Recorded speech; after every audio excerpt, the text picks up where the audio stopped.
Nous vous avons parlé du Yémen, d'Israël-Palestine. Permettez-nous désormais de vous parler du troisième foyer d'instabilité, en plus bien sûr de l'Irak et de la Syrie, à savoir le Liban. Vous connaissez la situation chaotique au Liban. Avant même les explosions survenues à Beyrouth le 4 août 2020, les manifestations qui ont débuté en 2019 témoignaient déjà de la situation explosive dans laquelle se trouvait ce pays, caractérisé par l'incurie de sa classe politique, la corruption et la mainmise du Hezbollah. Le PIB libanais s'est en effet massivement contracté en 2020, sous l'effet conjoint de la crise sanitaire et plus encore d'une crise économique, financière et bancaire systémique qui traduit la fin d'un modèle économique basé sur l'attraction des capitaux, la rente et la stabilité de la livre. Mais cette crise a été aggravée par les destructions causées par les explosions au port de Beyrouth, je le disais, le 4 août 2020. À ce titre, nous avons des pensées émues pour les victimes, leurs familles et les milliers de blessés. Nous souhaitons que la vérité puisse se manifester. Ces prochains mois concernant les causes et les responsabilités de ces explosions révélatrices de l'effondrement du Liban. Depuis, la situation empire.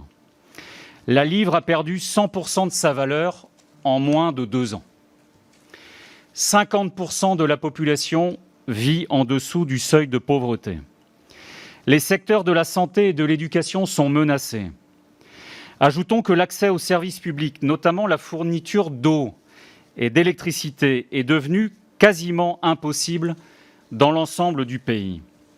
La situation est telle que de plus en plus de Libanais, et l'UNICEF l'a redit ces derniers jours, ne parviennent plus à se nourrir, y compris parmi les forces armées libanaises et les forces de sécurité intérieure. La France a répondu présente dès le début de la crise en août 2020, par l'organisation de conférences des donateurs dès le 9 août, qui avait rassemblé une aide de plus de 205 millions d'euros. Une seconde conférence internationale a été ouverte en décembre dernier, conformément à l'engagement du président de la République en septembre pour fournir une aide d'urgence au pays. Mais les autres aides financières, notamment celle de la conférence CEDRE à Paris et celle de la conférence Rome II en 2018, étaient conditionnées à la formation d'un gouvernement et à la mise en œuvre de réformes structurelles dans le pays. Aujourd'hui, force est de constater que la classe politique libanaise est incapable d'initier de tels changements et que la situation s'aggrave d'heure en heure à l'image, et j'ai pu le constater encore ces derniers jours, des longues files d'attente aux stations-service liées à la pénurie de carburant. La gravité de la situation est telle que certains observateurs n'hésitent pas à estimer que le Liban est aujourd'hui un État failli. De notre point de vue, nous pensons que le Liban ne peut pas encore être considéré comme un État failli car 2 institutions tiennent dans le pays, les forces de sécurité intérieure, FSI d'une part, et les forces armées libanaises d'autre part. Mais concernant ces dernières, leur situation est telle qu'elle menace également de s'effondrer, à la fois les FSI et les FAL. Nous constatons quelques premières désertions, et je m'en suis entretenu avec le patron de l'armée libanaise et le patron des FSI à Beyrouth. Et face à cette urgence, le président de la République, le nôtre, et la ministre des Armées, la nôtre, ont organisé une conférence internationale de soutien aux FAL et au FSI le 17 juin dernier avec nos partenaires occidentaux et arabes. Il s'agit, vous le savez, d'un enjeu vital pour le pays. La France sera toujours aux côtés du Liban parce qu'il s'agit d'un grand partenaire et d'un peuple ami depuis longtemps. Mais en réalité, au-delà des aides financières nécessaires à court et moyen terme.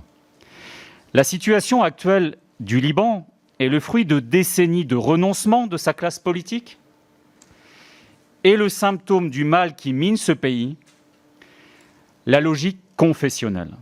J'ai toujours pensé que le devoir de la France au Liban, comme dans d'autres pays minée par ce qu'on pourrait qualifier en réalité de sectarisme confessionnel, et de promouvoir un sentiment d'appartenance à une nation commune et un destin partagé, en dépit des divergences ethniques ou religieuses qui existent, c'est le moins que l'on puisse dire, et vous le savez.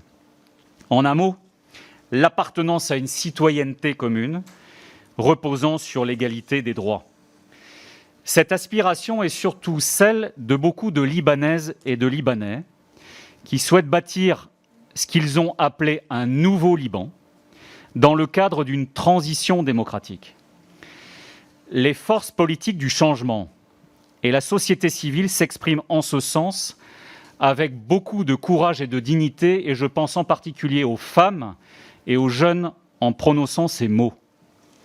À ce titre, nous encourageons le gouvernement français, les partenaires de la France et les Nations unies à garantir la tenue des élections législatives, municipales et présidentielles en 2022 pour permettre au peuple libanais de s'exprimer librement. Enfin, et nous insistons sur ce point, nous recommandons l'installation urgente à Beyrouth d'une task force internationale sous l'égide des Nations unies et de la Banque mondiale afin d'amplifier les actions humanitaires, alimentation, médicaments, soins, écoles, etc.